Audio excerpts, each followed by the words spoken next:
In the dusty heart of 13th century Persia, where caravan bells echoed through desert winds and minarets rose like prayers from the earth, lived a man who would become one of the greatest mystic poets the world has ever known, Jalāl ad-Dīn, Muhammad Rūmī. Born in 1207 in Balkh, present-day Afghanistan, Rumi was raised in a family steeped in Islamic scholarship. His father, a theologian and mystic, fled west with his family to escape the Mongol invasions, settling finally in Konya, in what is now Turkey. There, Rumi grew into a respected jurist and preacher, known for his vast knowledge of the Qur'an and Islamic law.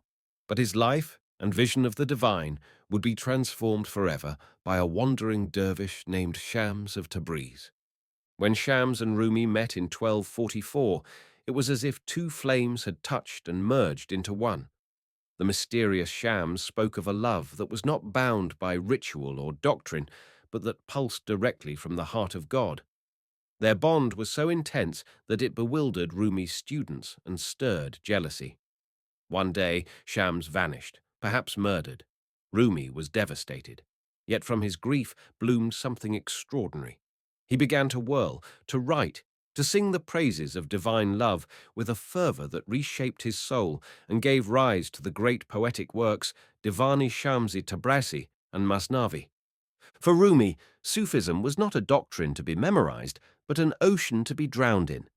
He saw love as the path and the goal, the divine force that spun the stars and stirred the soul's longing.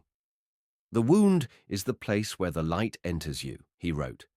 His verses are soaked with yearning for union with the beloved, not in some distant paradise, but here and now, within the self stripped of ego.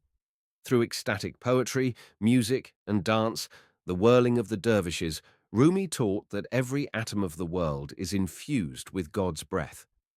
He died in 1273, but his funeral united Muslims, Christians, and Jews alike, for all had felt touched by his spirit.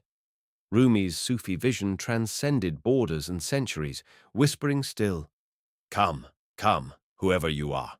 Wanderer, worshipper, lover of leaving, it doesn't matter. Ours is not a caravan of despair." No.